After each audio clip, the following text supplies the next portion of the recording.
राधा रमण हरि गोविंद जय जय। राधा कृष्ण भगवान की जय।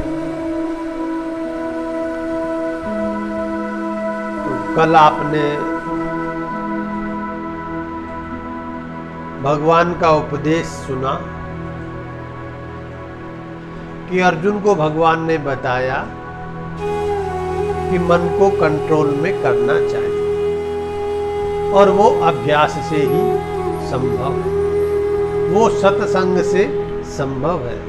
सद महापुरुषों के साथ में पास में बैठ कर के ही ये सब चीज संभव हो सकती है। देखो, देवी प्रकृति के जो संत महात्मा हैं, दैवी प्रकृति के जो लोग हैं, वो भगवान की निरंतर आराधना करते रहते हैं। वो भगवान के नाम, रूप, गुण, लीला, इन सब का आनंद लेते हैं। आप भी ले सकते हैं। जो रूप भगवान का आपको अच्छा लगे। भगवान के सारे ही रूप, सारे ही स्वरूप अच्छे हैं, सुंदर हैं। जिनकी प्रतिमा इतनी सुंदर, वो कितना सुंदर होगा, है ना? भजन सुनते हैं ना आप लोग? तो भगवान कितने सुंदर है। तो जो संत महात्मा उनका स्मरण करते हैं, उनके नाम, रूप, रस, गुण, लीला का रसास्वादन करते हैं, वो धन्य है, वो धन्य है। और भगवान कहते हैं, जो मेरा भजन करता है, जो मुझे चाहता है, जो मुझे भजता है, उसका फिर मैं कल्याण करता हूं। उसके योग क्षेम की जिम्मेदारी, गारंटी मैं ले लेता हूं। अनन्या चिंतयन्तो माम ये जनाः पर्युपासते तेषां नित्याभियुक्तानां योगक्षेमं वहाम्यहम्। जो अनन्य भाव से मुझे भजते हैं, जिनकी जिह्वा पर, जिनकी बुद्धि में मेरी ही रट लगी हुई है, मेरा ही चिंतन करते हैं, तो फिर उनकी चिंता मैं करता हूं। भगवान कौन सी चिंता करते हैं भक्त की? बताओ। हम चिंता करते हैं हमारे परिवार की, हम चिंता करते हैं हमारे व्यापार की, हम चिंता करते हैं हमारे समाज की, हम चिंता करते हैं हमारी अपनी स्वयं की। इन सब चीजों की चिंता हम करते हैं, इन सब लोगों की चिंता हम करते हैं। केवल एक चिंता नहीं करते, वो भगवान की। भगवान की चिंता नहीं, भगवान का चिंतन है। चिंता हम सबकी करते हैं, चिंतन भगवान का नहीं करते, तो फिर हमें चिंता रहती है। अगर हमने चिंतन करना शुरू कर दिया, चिंतन करना प्रारंभ कर दिया, तो फिर चिंता की कोई जरूरत नहीं पड़ेगी। तो फिर चिंता किसके पास? चिंता हमारी भगवान के पास। चिंतन हमारा और चिंता उनकी।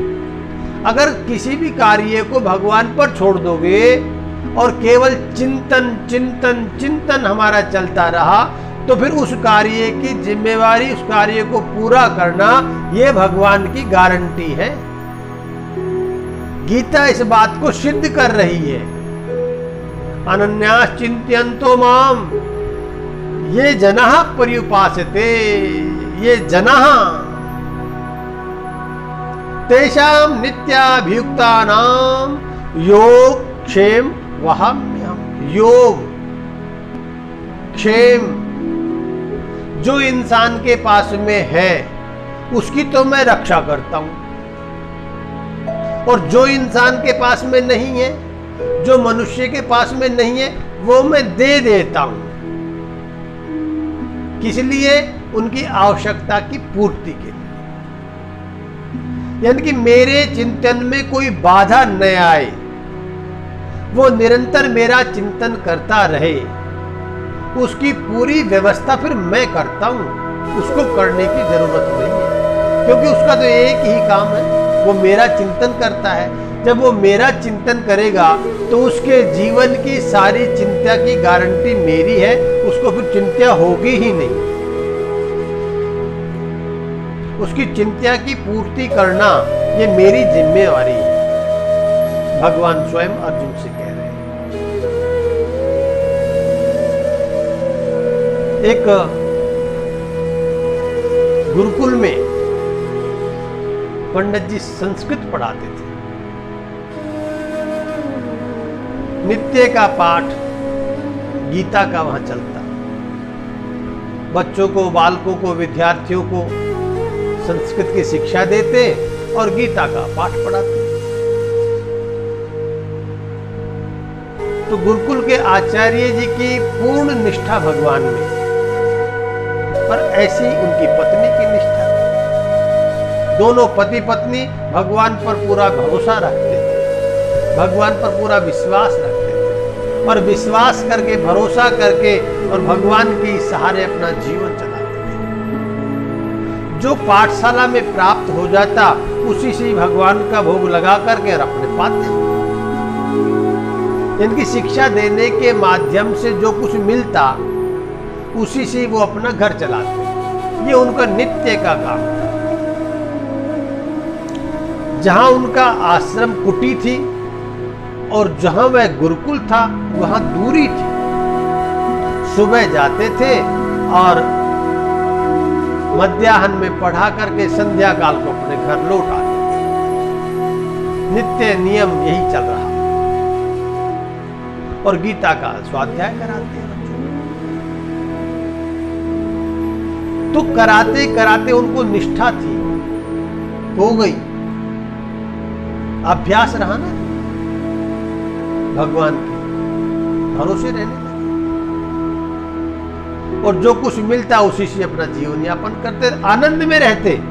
जीवन यापन करने का तात्पर्य, जीवन यापन करने का जो अर्थ है ये नहीं है अगर जैसा मिला रूखा सूखा खा ले जीवन यापन, जीवन चलाना है जी, जीना है जी, इसलिए नहीं। अच्छी तरह जीवन यापन, अच्छी तरह जीवन यापन।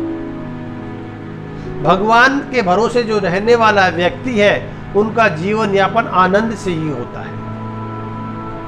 और भगवान के भरोसे रहने पर जो आवश्यक सामग्री है, जो आवश्यक वस्तु है, वो स्वतः ही मिल जाती है, आ जाती है। कोई ना कोई किसी न किसी को भगवान ऐसी प्रेरणा देते, वो स्वयं आकर के दरबार में रख देता है।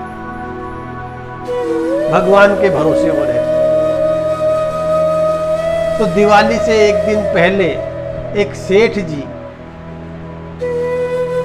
उनकी कुटी में आए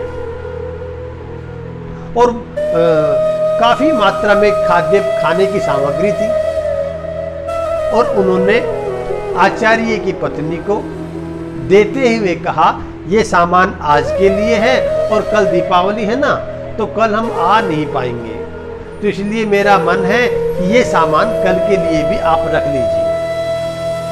तो आचार्य की पत्नी ने पता क्या कहा? आचार्य की पत्नी ने कहा, सेठ जी हमें आज का ही सामान दे दीजिए, कल का सामान हम नहीं लेंगे। क्यों? क्योंकि आचार्य जी मना करते हैं कि संग्रह नहीं करना, हमें संग्रह नहीं करना। कल की वो देखेगा। वो कौन? कल की परमात्मा देखेगा। हमारे लिए आज के लिए जो कुछ आप देना चाहते हो वो आज दे जाइए, और जो आपके पास में अवशेष है, जो बचा है, वो किसी और को दे दीजिए। सबका भला होना चाहिए, हमें संग्रह नहीं करना,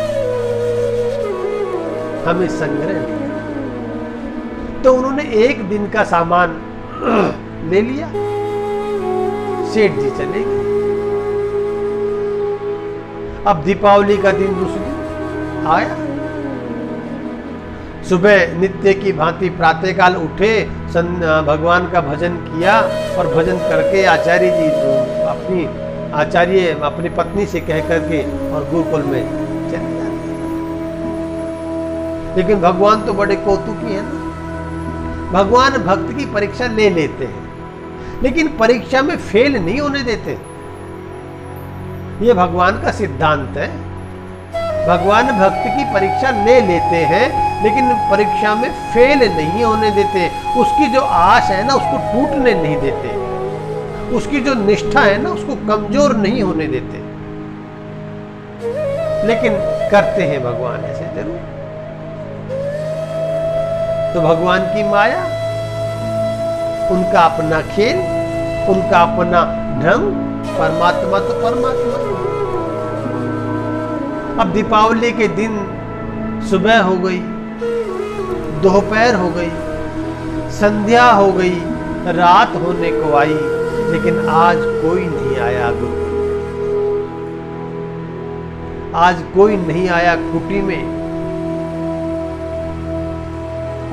अब आचार्य जी सोचने लगे कि सामान कुछ आया नहीं, अब घर जाऊं तो जाऊं कैसे। न कोई विद्यार्थी आया, न कोई विद्यार्थी के यहाँ से सामान आया, न कोई सेठ साहूकार कोई दान पुण्य करने वाला सज्जन आया। अब कैसे घर जाएं? और भूख दिन भर लगी रही। अब भूख के मारे व्याकुलता बढ़े, और उधर रात्रि आ गई सर के ऊपर। तो मन मार करके, मन को छोटा करके आचार्य जी आज घर नहीं गए, आज वो गुरुकुल में ही रुक गए। अब भूख के मारे नींद तो आई नहीं, लेकिन उनका पक्का विश्वास था। तो वो पढ़ते थे, पढ़ाते थे कि भगवान ने स्वयं बोला, वेदव्यास जी ने लिखा कि तेषाम नित्याभियुक्तानाम योग क्षेमम वहाम्यहम्, तेषाम नित्याभियुक्तानाम योग क्षेमम वहाम्यहम्। मैं वहन करूंगा, मैं वहन करूंगा, जो भी कुछ होगा उसकी पूर्ति मैं करूंगा। जब भगवान स्वयं कह रहे हैं तो भक्त को तो विश्वास आ ही जाता है, और पक्का विश्वास आ जाता है। लेकिन आज भगवान ने परीक्षा ले ली। सुबह से सांझ हो गई, सांझ से रात हो गई, आचार्य जी को न नींद आए और बेचैनी बढ़े, और अपने लिए और अपनी पत्नी के लिए भी। घर का भी ध्यान है, घर का भी ख्याल है कि इधर मैं तो जैसे तैसे रह लूंगा, लेकिन वो भी घर पर भी तो सब भूखे होंगे। आज कैसे काम चलेगा? तो आचार्य जी ने गीता उठाई, और गीता में जो ये श्लोक लिखा हुआ था कि तेषाम नित्याभियुक्तानाम योग क्षेमम वहाम्यहम्, वो काट दिया कि प्रभु ये बात सही नहीं है, ये बात सही नहीं है, ये बात सही नहीं है। उस श्लोक को काट दिया शाही से। अब जैसे तैसे करके नींद आई, सोए अनसोए रहे, और सुबह प्रातः जल्दी उठे। उठ करके फिर गीता में देखा तो जो कटा हुआ श्लोक था ना, जिसके ऊपर शाही फेरी थी, उससे भी मन नहीं भरा आचार्य जी का, और शाही लेकर के और उसको अच्छी तरह से पोत दिया कि प्रभु ये बात सही नहीं है, ये बात सही नहीं है। तो यहां आचार्य जी उठ करके गीता के उस श्लोक पर फिर कलम फेर देते हैं और शाही फिर डाल देते हैं, और उधर एक बालक आचार्य जी के घर पहुंचा, और घर पहुंच करके आवाज लगाई, माताजी दरवाजा खोलो, माताजी दरवाजा खोलो। आचार्य की पत्नी आई बाहर, और आकर के देखे एक छोटा सा बालक जिसके सारे मुख पर कालोस लगी हुई थी, वो कालीमा लगी हुई थी। और देख करके आचार्य की पत्नी ने कहा, बेटा ये तेरा ये हाल तेरा किसने किया? तो वह बालक कहता है, माता मेरा घर आपके यहां से बहुत दूर है ना, मेरा घर यहां से बहुत दूर है माता, तो मैं गुरुकुल में नहीं पहुंच पाया, तो गुरुजी मेरे क्रोधित हो गए और क्रोध से उन्होंने मेरा ये हाल करा, माता मुझे काला कर दिया। आचार्य की पत्नी रोने लगी, अरे इस छोटे से बालक का ये हाल। आचार्य की पत्नी उस बच्चे को, बालक को अंदर ले जाती है और उसके सर पर पोटली है, और पोटली को रख करके आचार्य की पत्नी ने गोद में लेकर के उस बच्चे का मुख धोया, उस काली मां को उतारने लगी, लेकिन वो पक्की काली मां थी। उतारते उतारते उतारते आचार्य जी की पत्नी के हाथ भी काले हो गए। जैसे तैसे मुख साफ हुआ, और मुख साफ होकर करने के बाद में आचार्य की पत्नी ने रोते हुए उस बालक से कहा कि बेटा तुम बुरा मत मानना। आचार्य जी अभी वृद्ध हो गए ना, तो वृद्ध व्यक्ति को गुस्सा आ जाता है, लेकिन तुम मन में दुर्भावना मत रखना बेटा, कोई बात नहीं, गुरुजी ने अगर ऐसा किया है तो मैं उनसे कहूंगी, लेकिन बेटा तुम दुर्भावना मत रखना, क्योंकि वो वृद्ध हो गए हैं।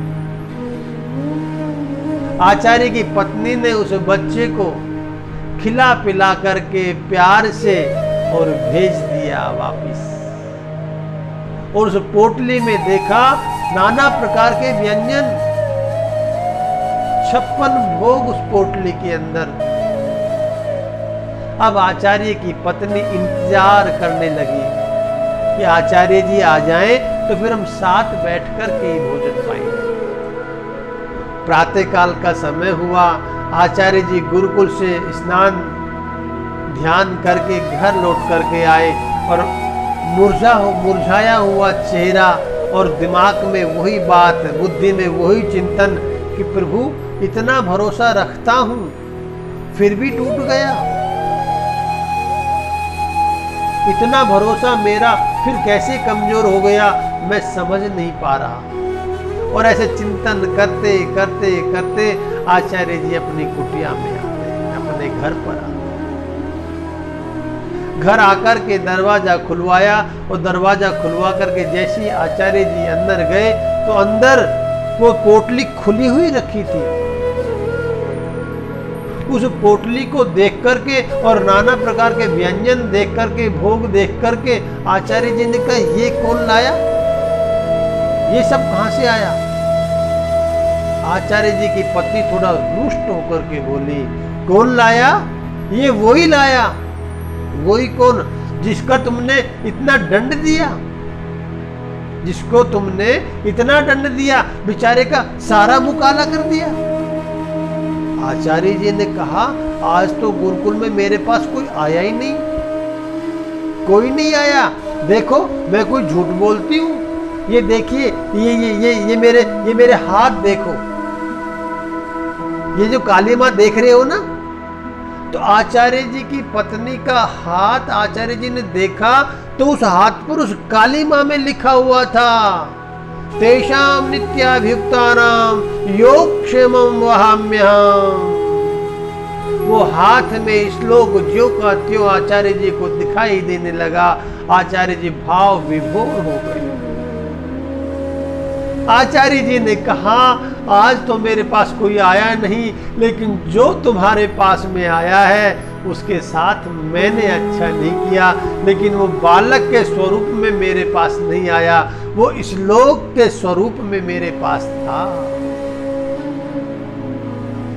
दोनों पति पत्नी भाव विभोर होकर के गोपाल गोपाल गोपाल कह करके अश्रुपात करते हैं, और आचार्य जी फिर आंख पूछ करके अपनी और वापिस गुरुकुल जाते हैं। एक अन्न का एक टुकड़ा भी जिह्वा पर नहीं डाला, दिन भर से भूखे थे, और फिर पहुंच जाते हैं गुरुकुल में, और गुरुकुल में उठा करके उसी गीता को और मस्तक पर लगाई, और 108 परिक्रमा,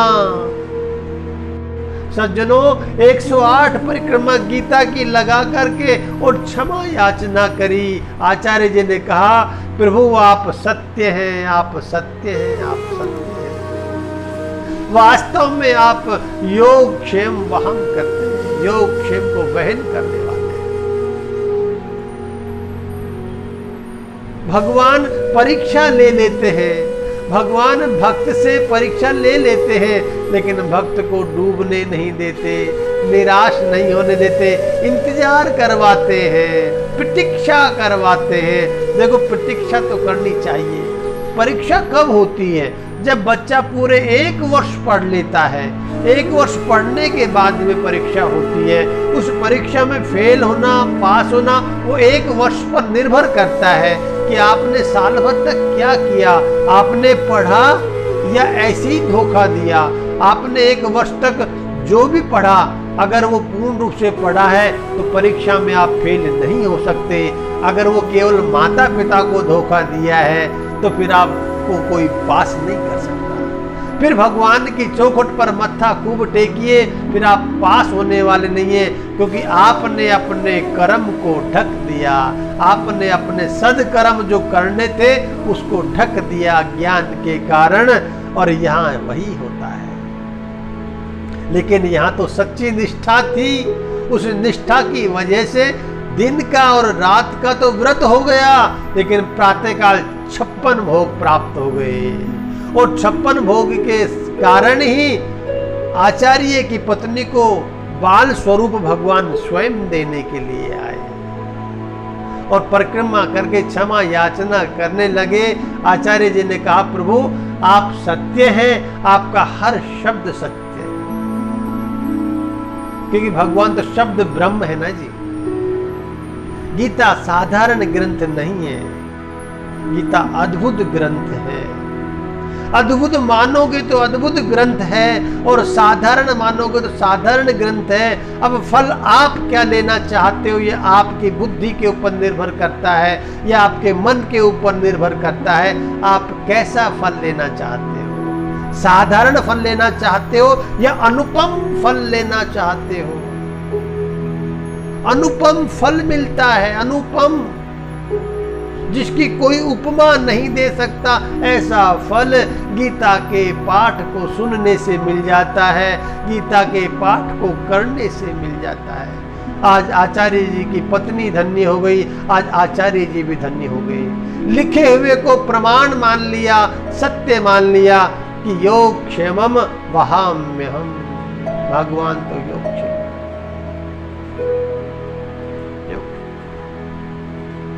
आपने सुना होगा,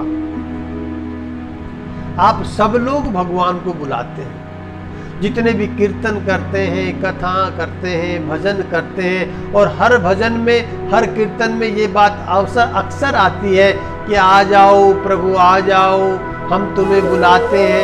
यानी भक्त भगवान को बुलाते हैं, भक्त भगवान को बुलाते हैं।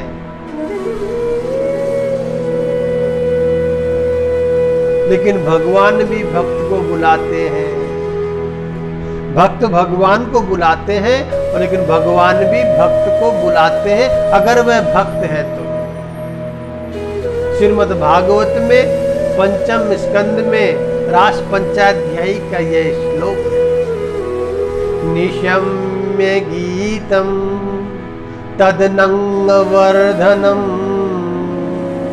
ब्रजस्त्री है कृष्ण गृहीत मानसा, आजगमुरन्यो नमलक्षितोद्यमा, सयत्र कांतो जवलोलकुंडला, सयत्र कांतो जवलोलकुंडला।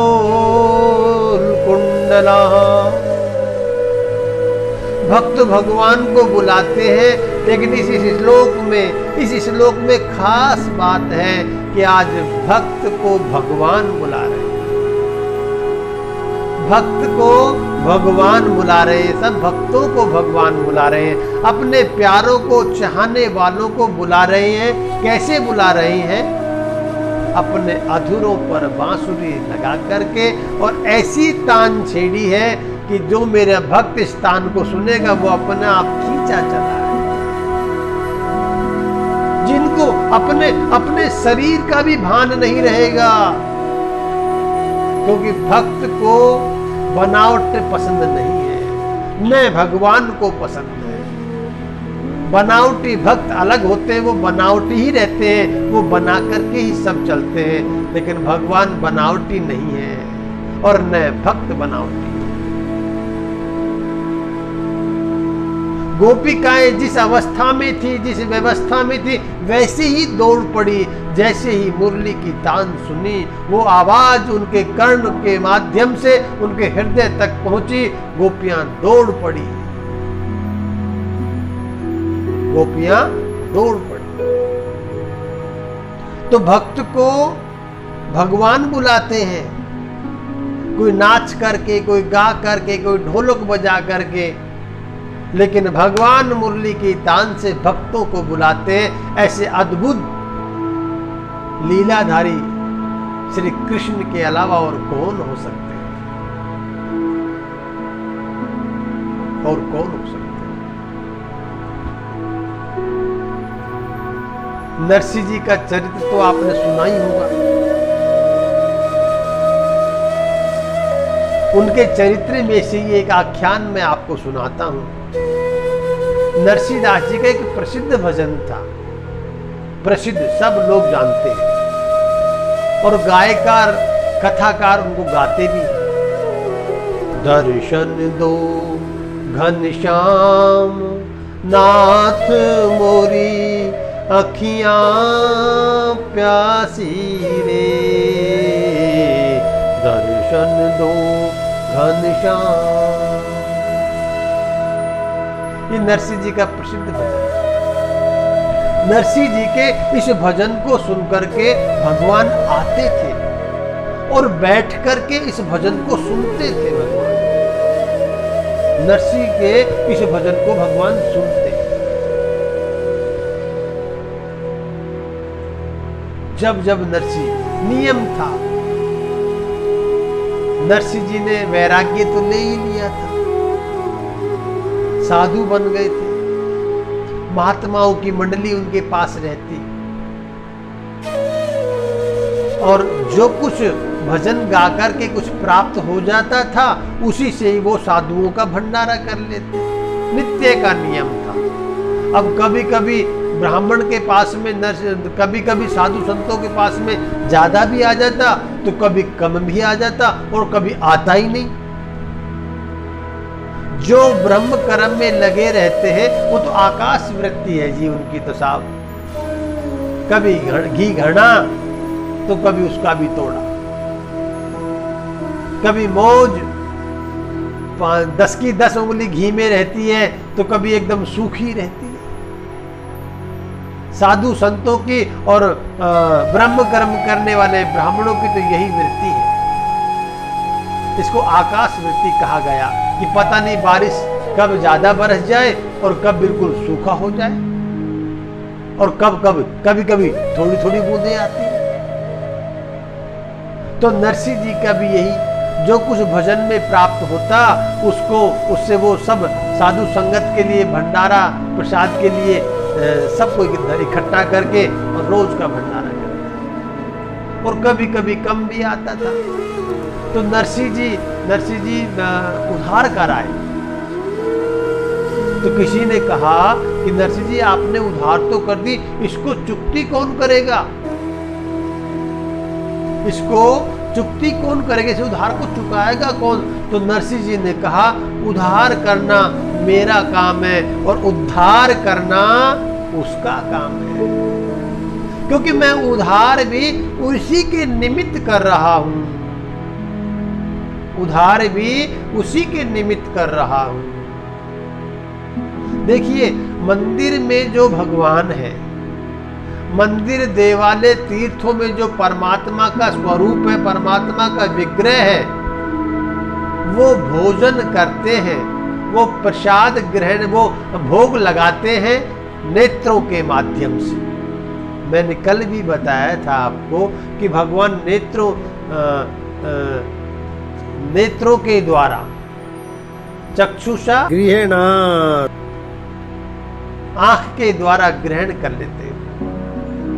बाकी सब लोग प्रसाद के रूप में हम सब पाते हैं, आप सब पाते हो।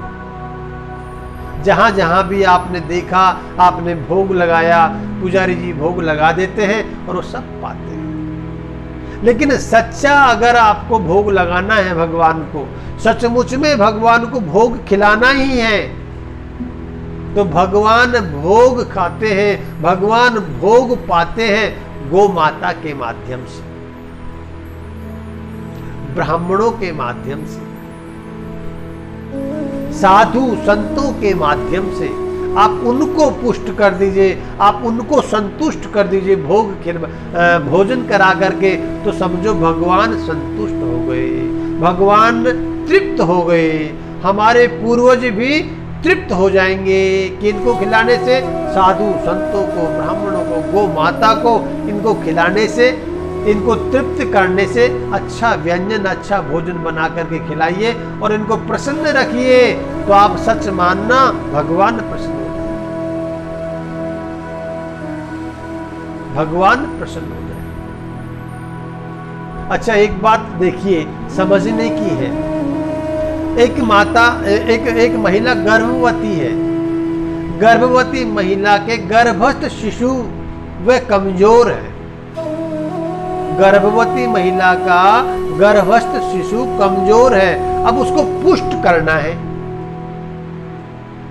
उसका वजन बढ़ाना है, वह कमजोर है, तो उसके लिए क्या उस बच्चे को दवाई दी जाएगी?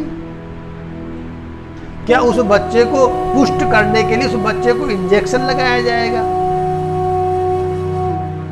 नहीं लगाया जाएगा ना। हाँ, तो क्या करेंगे, उसकी माता की डाइट, उसकी माता की खुराक को बढ़ा दिया जाएगा कि तुम पौष्टिक आहार खाया करो, तुम्हारे खाने से ही इस बच्चे में ग्रोथ होगी, ये बढ़ेगा। ऐसे ही संतों की बात है, ये हमारे मन की नहीं है। ऐसे ही भगवान को खिलाने के लिए, भगवान को प्रसन्न रखने के लिए अगर हमें वास्तव में भोग भगवान को लगाना है, तो संतों को, साधु को, ब्राह्मणों को सेवा कथा रसमहो नितराम पिबत्वम। गोकर्ण जी ने अपने पिता को भी यही उपदेश दिया था, सेवा, साधु संतों की सेवा करो, ब्राह्मणों की सेवा करो, गौ माता की सेवा करो। इसको करने से भगवान प्रसन्न हो जाएंगे, भगवान तृप्त हो जाएंगे, पितृलोक के सारे पितृ हमारे तृप्त हो जाएंगे। इसीलिए लिखा है, इसीलिए कहा है कि सदाचारी ब्राह्मण को भोजन कराने से हमारे पितृ संतुष्ट होते हैं, साधु संतों को, गो ब्राह्मण को भोजन कराने से भगवान प्रसन्न होते हैं। फिर देखिए आप, आनंद की लहर आपके घर में दौड़ेगी। तो यहां नरसिंह जी जो भी मंडली में आता था उन सबको भोज भंडारा करते थे, नित्य का नियम था। नरसिंह जी ने कहा, उद्धार कर करके मैं प्रभु के भक्तों को ही जमाता हूं, तो उद्धार वही करेंगे। और समय बीता, उधार बढ़ गई ज्यादा, तो आज नरसिंह जी गए बनिए के पास, उन्होंने उधार देने से मना कर दिया। नरसिंह जी से कहा कि आपकी उधारी के जो पैसे हैं ना, वो ज्यादा हो गए, आप कैसे दे पाओगे, आपके पास कुछ है ही नहीं, देने के लिए क्या है, न जमीन है, न जायदाद कुछ है, न मकान है, न दुकान है, कुछ नहीं है आपके पास में, किसे बेच कर दोगे, न कोई आप व्यापार करते, आप जितना आता है आपके पास उतना आप भंडारा कर देते हो, संग्रह आपने कुछ किया नहीं है, तो मैं उधार कहां तक दूं। तो उस वणिक के मन में, उस बनिए के मन में एक बात आई कि मैंने सुना है नरसिंह जी कि आपके भजन में, आप जब गाते हो ना भजन, तो स्वयं भगवान सुनने आते, ऐसा मैंने सुना है। नरसिंह जी ने कहा, तो फिर तुम चाहते क्या हो ये बताइए। तो उस बनिए ने कहा कि आप जो जिस राग में भजन गाते हो ना, वो राग, उसका नाम है केदार राग। उस राग का नाम है केदार राग। तो केदार राग को आप मेरे गिरवे रख जाओ। अब नरसिंह जी के मन में आया कि मैं गिरवे रख जाऊं तो फिर भगवान आएंगे कैसे, और गिरवे नहीं रखूंगा तो ये साधु संतों की जो मंडली है ये प्रसाद पाएगी कैसे, ये भोग भंडारा कैसे होगा। नरसिंह जी के मन में चिंता, लेकिन तुरंत ही फैसला ले लिया कि कोई बात नहीं, भगवान ना आए तो ना सही, लेकिन मेरा संत भूखा नहीं रहना चाहिए। मेरा संत भूखा, मेरा साधु भूखा नहीं रहना चाहिए। नरसिंह जी ने वो केदार राग को गिरवे रख दिया, यानी कि एक जबान की बात है ये बातों की बात है ये। आदमी की जबान की वैल्यू होती थी, लेकिन अब कलयुग में जबान की कोई वैल्यू नहीं रही।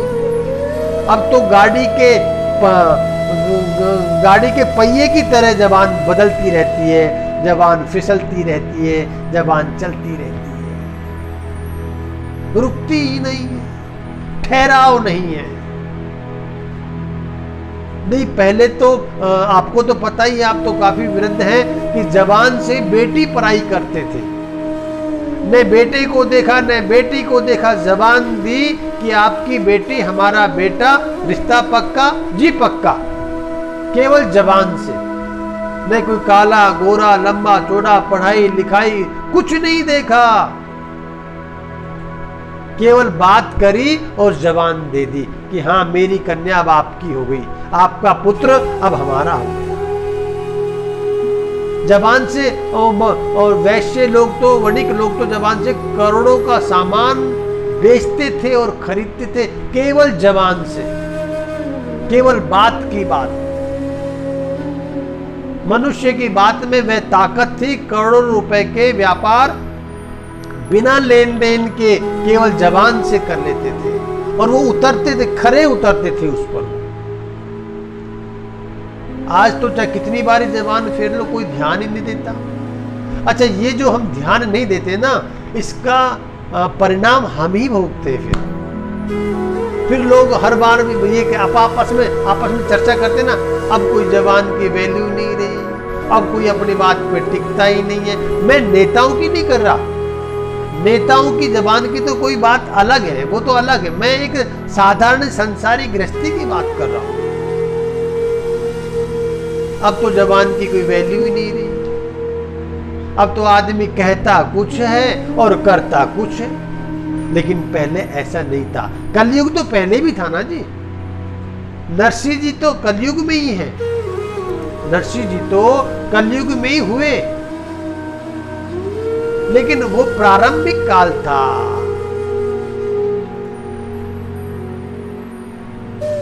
तो कलयुग का समय ये थोड़ी नहीं कहता कि हम झूठ बोले या हम अपनी जबान को गलत साबित करें या हम गलत बोले। ये अपना स्वार्थ है ना जी, स्वार्थ। ये व्यक्ति को जबान गलत करवाता है, स्वार्थ। कलयुग ने नहीं कहा कि तुम झूठ बोलो, पाप करो, अत्याचार करो। कलयुग ने तो बुद्धि फेर रखी है। अब व्यक्ति भजन चिंतन करता नहीं है, इसलिए फिर वो स्वार्थ में झूठ पे झूठ बोलता रहता है। चाहे कोई हो, परिवार का हो, परिवार से बाहर का हो, झूठ बोलता अपने स्वार्थ में, और झूठ का परिणाम मिलता जरूर है, समय लग जाता है।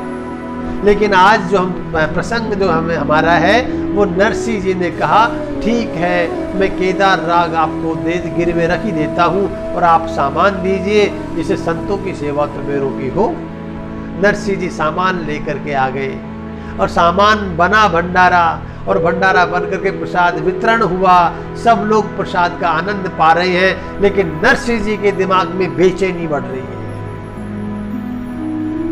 कि मैं आज केदार राग में गाऊंगा नहीं, और मेरा परमात्मा आज आएगा नहीं। मैं आज केदार राग में गाऊंगा नहीं, और मेरा परमात्मा आज आएगा नहीं। लेकिन नरसिंह जी की जितनी व्याकुलता है ना जी, उतनी ही व्याकुल भगवान भी है। उधर भगवान भी व्याकुल है, भगवान को मालूम है कि इस समय नरसिंह जी इस राग में गाते हैं और मैं सुनने जाता हूं, और वह समय आ गया, नरसिंह जी गा नहीं रहे, भगवान आ नहीं रहे। भगवान भी व्याकुल है और भगवान का भक्त भी व्याकुल है। व्याकुलता को देख करके भगवान तो अंतर्यामी है, वो सब जानते हैं। अंतर्यामी परमेश्वर सब जानता है। भगवान ने नरसिंह का भेष बनाया और उस दुकानदार के पास पहुंच गए और जाकर के कहने लगे, भैया कितना हिसाब है तेरा बताओ। तो उसके दिमाग में आया, देखो मैंने आज केदार राग को गिरवे रख लिया ना, तो नरसिंह जी आज ही मुझे पैसे देने आ गए। यानी कि यह राग नरसिंह के बिना नहीं है और नरसिंह इस राग के बिना नहीं है, अधूरे हैं। तो भगवान ने पाई पाई नरसिंह के स्वरूप में उस दुकानदार को चुकती कर दी, और चुकती करने के बाद दुकानदार से कहा, भैया आज तक का अपना जो हिसाब था ना वो बराबर हो गया। बोलो हाँ नरसिंह जी बराबर हो गया। बोलो भैया एक कागज पर कलम से लिख दो जिससे भूल चूक नहीं होगी। तो भगवान का स्वरूप धारण करने वाले नरसिंह जी ने उस कागज को लिया जिस पर लिखा था पाई पाई चुकती, और लेकर के नरसिंह जी की कुटी पर आ गए भगवान। और आकर के नरसिंह जी से कहा कि आज वो केदार राग में आप गाओगे नहीं?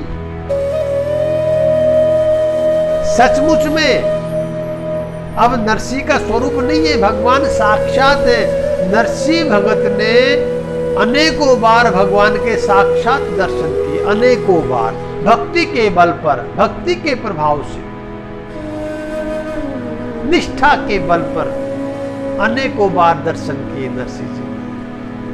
तो नरसिंह जी ने कहा कि आज हम आपको केदार राग में भजन नहीं सुना सकते। तो फिर बोलो वो तो बनिए की गिरवे रखा हुआ है।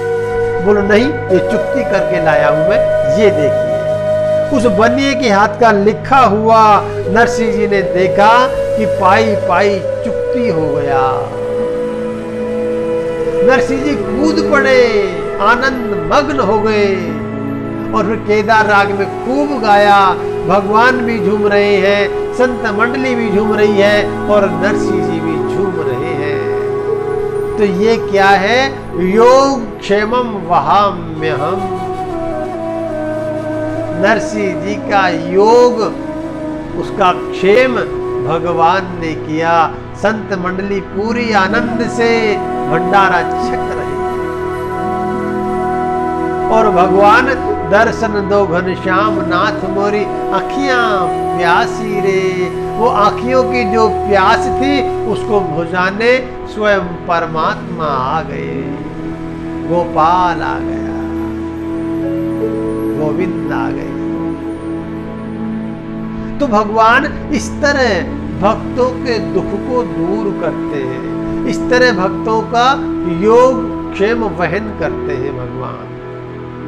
लेकिन उन पे विश्वास तो हमें करना ही पड़ेगा ना जी,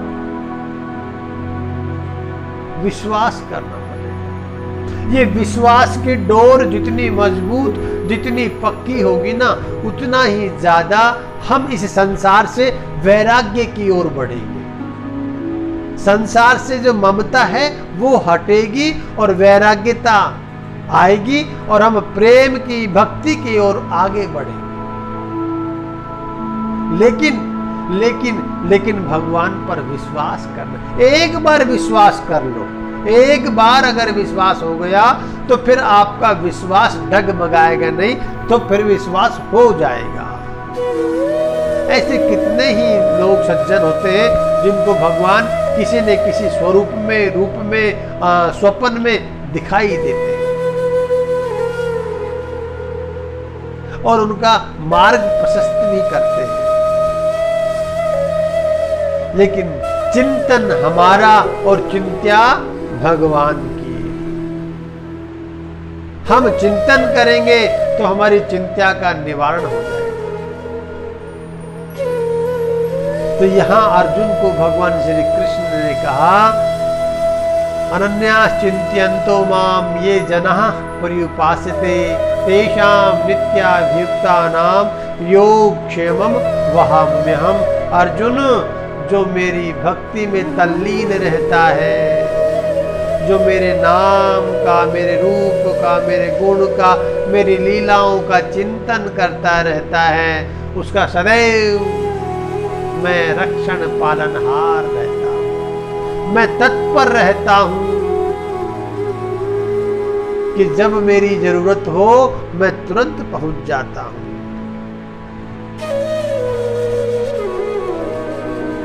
मैं तुरंत।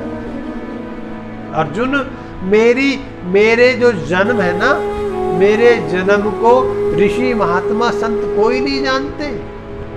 मेरी लीला को कि मैं कब जन्म ले रहा हूं और कब मैं लीला करने वाला हूं, मैं कहां लीला करने वाला हूं, जानते नहीं है। मैं ही बताता हूं। मैं सबका आदि कारण हूं, मैं अतीत हूं सबका, मैं कालातीत हूं, मैं कालातीत हूं, कलातीत कल्याण कल्पांतकारी। कल्प के अंत में मैं फिर रचना रचता हूं, फिर सृष्टि चलती है और मैं कालातीत हूं। इसलिए मेरे जन्म को भी कोई नहीं जानता, मेरे स्वरूप को मैं कहां कहां लीला में कब कब प्रयोग में करता हूं, इसको कोई नहीं जानता। अर्जुन, कोई नहीं जानता। भगवान की ये सब बातें अर्जुन सुन रहा है, बड़े ध्यान से, बड़े मग्न होकर के सुन रहा है कि जो भगवान ने बताया। तो अर्जुन के मन में एक भाव जगा कि प्रभु, आप भक्तों के ही कष्टों का निवारण करते हो, आप भक्तों का योगक्षेम दूर करते हो।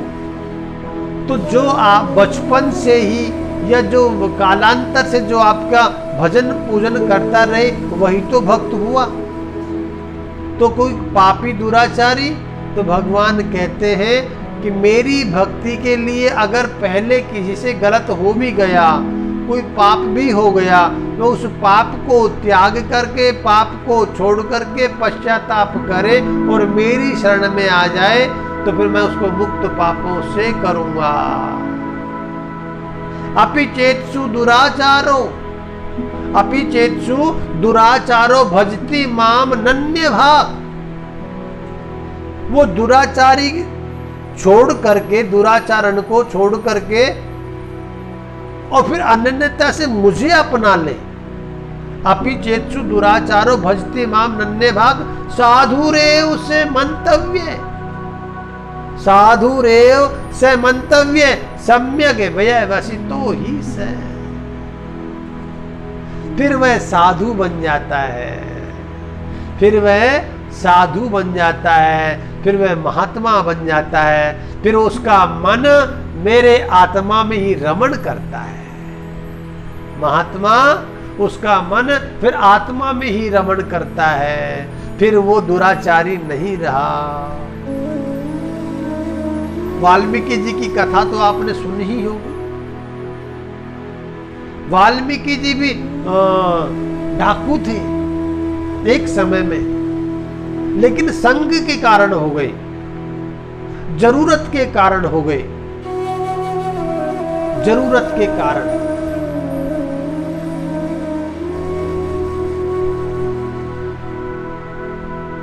जरूरत के कारण जंगल में थे, मार काट करते थे, जो कुछ प्राप्त होता था घर का रक्षण, घर का खर्चा चलाते थे। मिल गए एक दिन नारद जी। नारद जी को पकड़ लिया कि नारद, तुम महात्मा जी आप कौन? बोलो मैं नारद भैया। बोलो क्या करते हो? बोलो वीणा से हरि गुणगान करता रहता हूं। तो फिर माल वाला कुछ है कि नहीं? नारद जी ने कहा भैया हमारे पास तो ये वीणा ही है और कुछ माल है ही नहीं। नारद जी ने उपदेश दिया, वाल्मीकि जी ने उपदेश को माना। नारद जी ने कहा घर जाकर पूछ के आइए अपने परिवार से, अपनी गृहिणी से, क्या तुम्हें जो कुछ प्राप्त हो रहा है और कल तुम्हें जब दंड मिलेगा तो क्या तुम दंड के भी अधिकारी हो या केवल माल मलाई खाने के ही हो। वाल्मीकि जी जाते हैं, सबने मना कर दिया कि दंड भोगोगे तुम, हम तो केवल फल खाएंगे, अच्छा अच्छा मिलेगा वो खाएंगे। वाल्मीकि जी आए, वाल्मीकि जी रोने लगे, कहने लगे नारद जी मेरे साथ मेरे परिवार तो ये कहता है। नारद जी ने कहा छोड़ो फिर इस धंधे को, क्या रखा है इसमें, जीव की हत्या में, हिंसक प्रवृत्ति में क्या रखा है, क्यों किसी को सताते हो, क्यों किसी को मारते हो। मेहनत के बल पर कमा कर खाइए। मेहनत का जो परिश्रम का जो धन है, परिश्रम से मिला जो फल है, उसका आनंद ही अलग है साहब, उसका आनंद ही अलग है। लूट कर खाने में आनंद नहीं है। जिनको आता है उनको आता है, कब तक आएगा लूट कर खाने में आनंद, इसको वो कोई जानता नहीं सिवाय परमात्मा के। नारद जी की बात को वाल्मीकि जी माना और मरा मरा मरा मरा मरा मरा कहते कहते वाल्मीकि भय ब्रह्म समाना, उल्टा नाम जपत जग जाना, वाल्मीकि भय ब्रह्म समाना। तो भैया माता जी जिनसे गलती जीवन में हो जाए, हो जाने में अनजाने में, भगवान उसका भी रास्ता प्रशस्त करते हैं। क्षमा याचना मांग करके, पश्चाताप कर करके अगर वो भगवान की शरण में जाना चाहे तो भगवान उसको अपना लेते हैं कि जो हो गया वह हो गया, अब तो आगे नहीं होगा। अपि चेत्सु दुराचारो भजति माम नन्य भाक। लेकिन यहां भी उसी बात को दोहराया भगवान ने, अनन्य न अन्य, मेरे अलावा और कुछ नहीं। भक्त और भगवान दो। यहां कहा भजते माम नन्य भाग, और इससे पहले श्लोक में कहा 9वें अध्याय के 22वें श्लोक में कहा अनन्यांश चिंत्य अनन्यांश न अन्य। वहां भी यही कहा कि इसके अलावा कोई, मेरे अलावा और कोई नहीं। क्षिप्रम भवति धर्मात्मा शैश्व शांति निगच्छति। क्षिप्रम भवति, अति शीघ्र वह धर्मात्मा हो जाता है। यानी कि ऐसा नहीं है पाप को छोड़ करके फिर धर्म धर्म धर्म धर्म, फिर भगवान का भजन भजन भजन भजन, या भगवान का चिंतन चिंतन चिंतन, ऐसा नहीं है। अगर उसका मन बदल गया, उसका मन पलट गया और उसने वैराग्य धारण कर लिया मन से, अगर नहीं ये बुरे से बुरा जो काम जो हो रहे हैं ये मुझे नहीं करना, बस वो उसी समय क्षिप्राम भवति धर्मात्मा शैश्व शांतिम निगच्छति कौन्तेय प्रतिजानीहि न मे भक्त प्रणिष्यति, न मे भक्त प्रणिष्यति। फिर मेरे भक्त का कल्याण हो जाएगा, मेरे भक्त का पतन नहीं होगा, फिर वो मेरा भक्त बन जाएगा। और भगवान के भक्त का कभी पतन नहीं होता। ज्ञानी का भी पतन हो जाता है, लेकिन भगवान के भक्त का पतन नहीं होता, कभी नहीं होता, वह भक्त ही रहेगा। अर्जुन, जो मेरा एक बार भक्त बन जाता है ना, फिर वो मेरा हमेशा भक्त ही रहता है, फिर उसका पतन नहीं होता। उसको मैं हमेशा, या जितने भी जन्म होंगे सब में मैं उसको याद रहूंगा, क्योंकि वो जन्म मेरे द्वारा ही होंगे, मेरे संकल्प से, मेरे कहने से होंगे, फिर उसके कर्म के आधार पर जन्म नहीं होगा। फिर तो मैं कहूंगा कि भाई वो लीला करने के लिए चलना है, आप भी चलिए, फिर वो आ जाता है मेरे भक्त। तो इसलिए मेरे भक्त का पतन नहीं होता अर्जुन, भगवान के भक्त का पतन नहीं होता। और जितने भी ये ऋषि महात्मा है ना, ये सब भगवान के संकल्प के द्वारा हुए, सारे के सारे।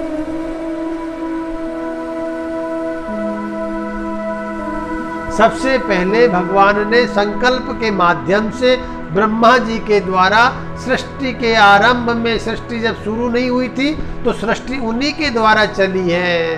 7 महर्षियों को भगवान ने प्रकट किया, 7 महर्षियों को भगवान ने प्रकट किया।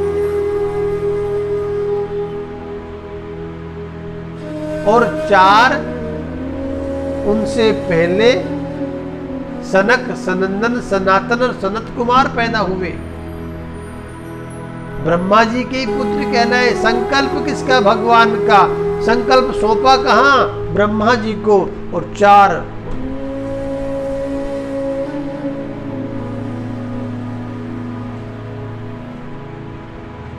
और मनु आदि 14 हुए, 14 मनु हुए। महर्षि यह सप्त पूर्वे चत्वारो मनवस्तथा मदभावा मानसा जाता ये शाम लोक इमा प्रजा। ये सारी जो प्रजा है ना, ये सब इन्हीं की है। प्रजा में आप केवल मनुष्यों को मत मानना, प्रजा में ये सारी प्रजा, ये उल्लू है, ये गीदड़ है, ये बिल्ली है, ये रीछ है, ये भालू है, ये शेर है, ये लोमड़ी है, ये कौवा है, ये मोर है, ये सब ऋषियों की संतान है। ये सब ऋषियों की ही संतान है। हम सब ऋषियों की संतान है। इसीलिए श्राद्ध में 3 तर्पण किए जाते हैं। ऋषि तर्पण, देव तर्पण, पितृ तर्पण। हम ऋषियों की संतान है, इसलिए गोत्र का उच्चारण करते हैं कि आपका कौन सा गोत्र है, आपके कौन से ऋषि की संतान है आप। तो हम सब ऋषियों की संतान हैं, इसलिए हमारे पूर्वज ऋषि हुए। साधु संतों के गोत्र को अच्युत गोत्र कहते हैं। जब आदमी अपनी गृहस्थी को त्याग करके और साधु बन जाते हैं, महात्मा बन जाते हैं, ऋषि बन जाते हैं, तो फिर उनका जो गोत्र होता है वो अच्युत गोत्र कहलाता है।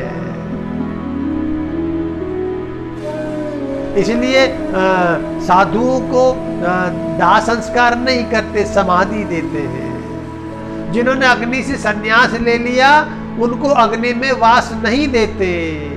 उनके मरणोपरांत, उनके देह त्यागने के बाद में उनको समाधि देते हैं। भू समाधि, जल समाधि, जल समाधि। तो हम सब ऋषियों की संतान है, इसलिए तर्पण में भी ऋषि तर्पण किया जाता है, ऋषियों को जल दिया जाता है। अगर हम ऋषियों को जल नहीं देंगे और केवल पितरों को देंगे तब भी वह काम हमारा अधूरा है, तब भी वह तर्पण हमारा अधूरा है। बिना ऋषियों के पितृ नहीं लेंगे, बिना पितरों के ऋषि नहीं लेंगे, और ऋषियों को और पितरों को नहीं दिया तो भगवान नहीं लेंगे, भगवान भी नहीं लेंगे।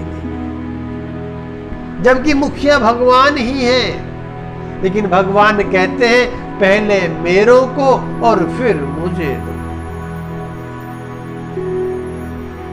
देवता कहते हैं पहले ऋषियों को दो, अपने पितरों को दो, फिर हमें दो। तो देव तर्पण, ऋषि तर्पण और पितृ तर्पण, ये तीनों को हम तर्पण देते हैं, अर्पण करते हैं, जल देते हैं, अन्न देते हैं, इनके निमित्त भोजन कराते हैं, इनके निमित्त भंडारा करते हैं। वो सब इनको प्रसन्न करने के लिए। जैसी जिसकी सामर्थ्यता है वैसी सामर्थ्यता के अनुसार वह अपने ऋषियों के नाम से, अपने पूर्वजों के नाम से और अपने देवताओं के नाम से देता है। जो देता रहता है वह आनंद में रहता है। जो कंजूसी करता है, लोभ करता है, वह फिर वैसा ही रह जाता है। जैसी जिसकी भावना वैसा ही फल जान, क्योंकि भक्ति तो भगवान की भावना से है और भक्तों के लिए भगवान अवतार लेते हैं। भक्तों को तारने के लिए भगवान अवतार लेते हैं। तो यहां भगवान ने कहा, अर्जुन मैंने पहले 7 ऋषियों को प्रकट किया,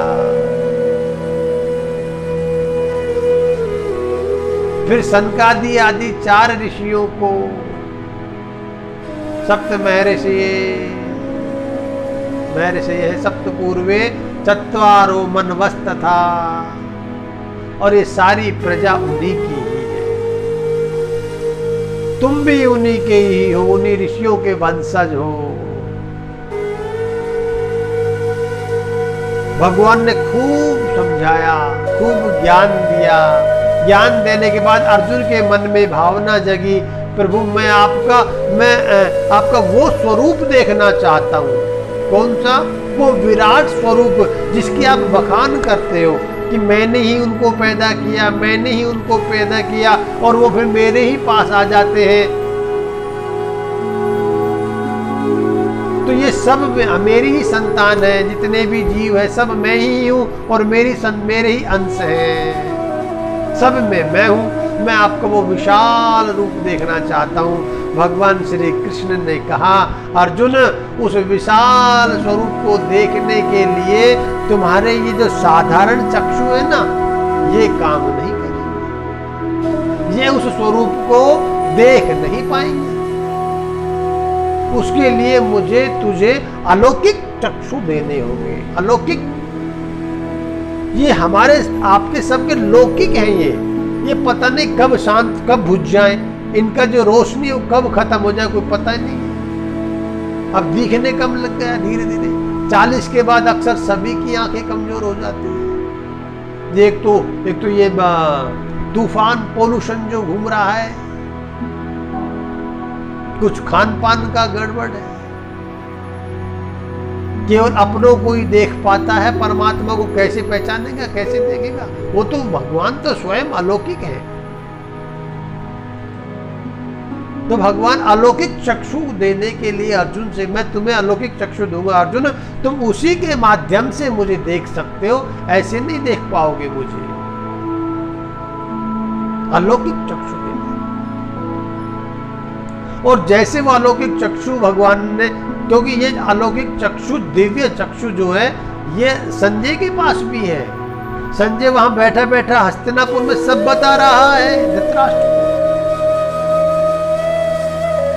कि अब युद्ध के मैदान में ऐसा हो रहा है, अब इतने मर गए, अब इतने बच गए, अब ये हुआ, अब वो हुआ।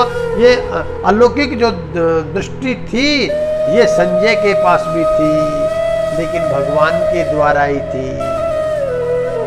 और यहाँ भगवान ही अर्जुन को भी देना चाहते हैं, क्योंकि अर्जुन भक्त है ना जी। उसकी भक्ति को और मजबूत कर रहे हैं हमें दिखा करके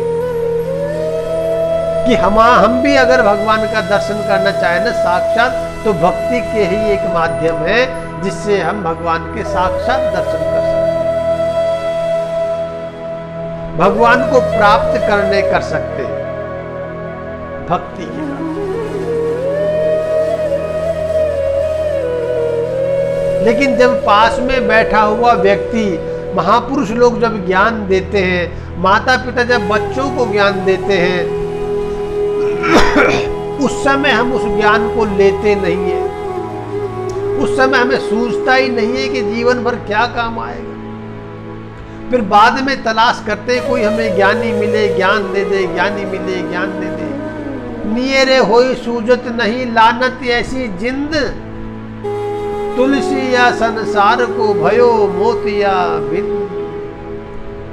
ये मनुष्य जीवन नहीं एक अवसर मिल रहा है भगवान का दर्शन करने के लिए। अगर इन नेत्रों से भगवान का दर्शन हमने अब नहीं किया ना, तो फिर क्या इस जिंदगी का फायदा है? सबको मोतिया बिंद हो गया। तुलसीदास जी कहते रहे, तुलसी या संसार को भयो मोतिया बिंद।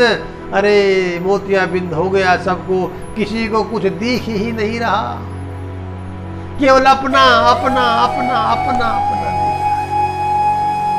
जो वास्तव में देखने की चीज है, जो वास्तव में निहारने की चीज है, उसको हम भूल रहे हैं। बस यही तो कमी है, यही तो गड़बड़ कर रहे हैं हम। और इस गड़बड़ का परिणाम गड़बड़ ही होगा। गड़बड़ का परिणाम गड़बड़ ही होगा। इसलिए गुरु के चरणों का अंजन लगाइए नेत्रों में, गुरु के चरणों का अंजन लगाइए और फिर अपने मुख को देखिए। दर्पण भी साफ होना चाहिए और आंखों में भी त्योर रोशनी होनी चाहिए, आंखों से दिखना भी चाहिए, तो हमें जीवन दर्शन होगा, तो हमें देवेश्वर परमेश्वर का दर्शन होगा। हम तभी हमारे महापुरुष को पहचान पाएंगे। आज भी पृथ्वी पर महापुरुष हैं, आज भी पृथ्वी पर भगवान के अंश घूम रहे हैं, देव तुल्य देव स्वरूप में संत हैं। उनको इस संसार से कोई लेना देना नहीं, लेकिन काम सारा संसार का कर रहे हैं, काम सारा जीव के कल्याण का कर रहे हैं, जीव के कल्याण का काम कर रहे हैं। अभी 3.5 वर्ष के अंदर 3 राष्ट्र हिंदू राष्ट्र घोषित होने वाले हैं। ये सद्गुरुदेव शंकराचार्य भगवान कह रहे हैं, स्वामी निश्चलानंद जी, गोवर्धन मठ पीठाधीश्वर, गोवर्धन मठ पीठाधीश्वर महाभाग स्वामी निश्चलानंद जी इस बात को कह रहे हैं कि मेरा संकल्प है कि 3.5 वर्ष में भारत को, नेपाल को और भूटान को हिंदू राष्ट्र घोषित होना है। और वो 80% कार्य इसका कर चुके स्वयं, केवल 20% ही बाकी है। और 20% में उन्होंने कहा है कि 1.25 लाख सैनिक चाहिए। सैनिक युद्ध करने के लिए नहीं, मारने काटने के लिए नहीं, गोली बंदूक चलाने के लिए नहीं, केवल 1.25 लाख सैनिक चाहिए।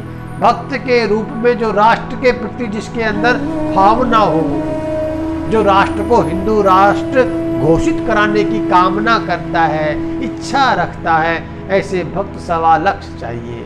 और वो पूरे हिंदुस्तान में भ्रमण कर रहे हैं, प्रारंभ कर दिया। अभी वर्तमान में वो छत्तीसगढ़ में है, दिल्ली में भी वो आएंगे। अगर आप लोगों की इच्छा है तो उनका दर्शन करने की, तो आप लोग मुझे बताना, मैं अवसर देख करके, बात करके उनके भक्तों से, अनुयायियों से, उनके जो साथ में परिकर की तरह रहते हैं उनसे, और मैं आपसे मिलाने की, आपको दर्शन कराने की कोशिश कर सकता हूँ। अक्टूबर में ही आएंगे।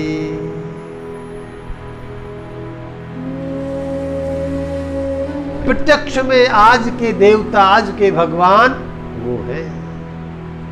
आद्य गुरु शंकराचार्य जी ने प्रारंभ में पहले 4 मठों की स्थापना करी, हिंदुत्व को स्थापित करने के लिए, बचाने के लिए, प्रचार प्रसार हिंदुत्व का हो। उस समय भी लोग भटक रहे थे, उन भटके हुए लोगों को वापस लाने के लिए हमारे धर्म में, सनातन वैदिक सनातन धर्म में शंकराचार्य जी ने 4 मठों की स्थापना करी थी, जिनमें एक मठ यह है जिनकी मैं आपको बात बता रहा हूं। उड़ीसा में गोवर्धन मठ,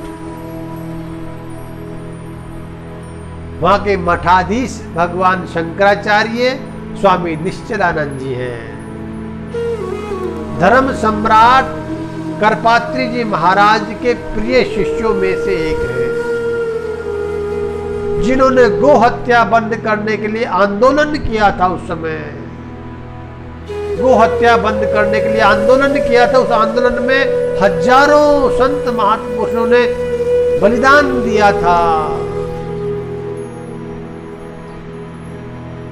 कांग्रेस की गवर्नमेंट ने महात्माओं को गोलियों से भूना था। और करपात्र जी महाराज रो रो करके उनको उठा रहे थे, एक एक का, एक एक को, एक एक को। ऐसा भयानक दुर्दांत दृश्य करपात्र जी ने देखा। उनका संकल्प था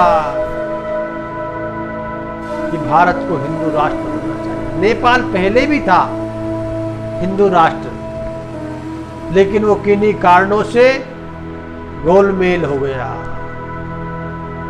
तो शंकराचार्य जी ने संकल्प ले रखा है, उनके संकल्प में हम सब भागी बनेंगे। जैसी सेवा हो सकती है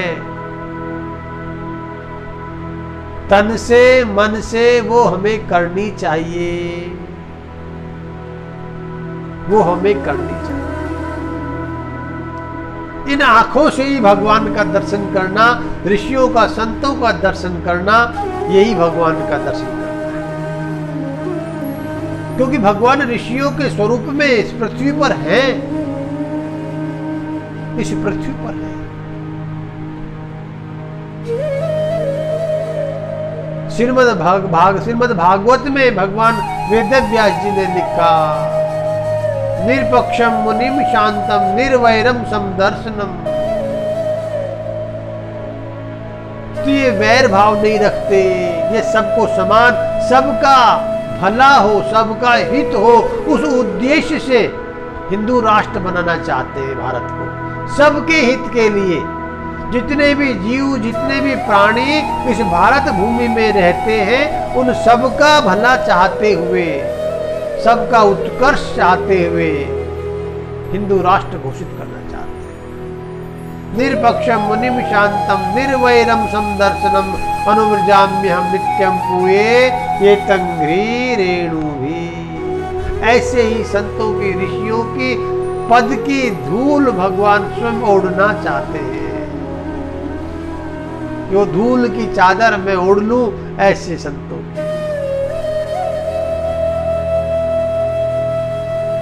11वें स्कंद में 14वें अध्याय में 16वां श्लोक है। तो नेत्रों से भगवान का दर्शन करना चाह रहे,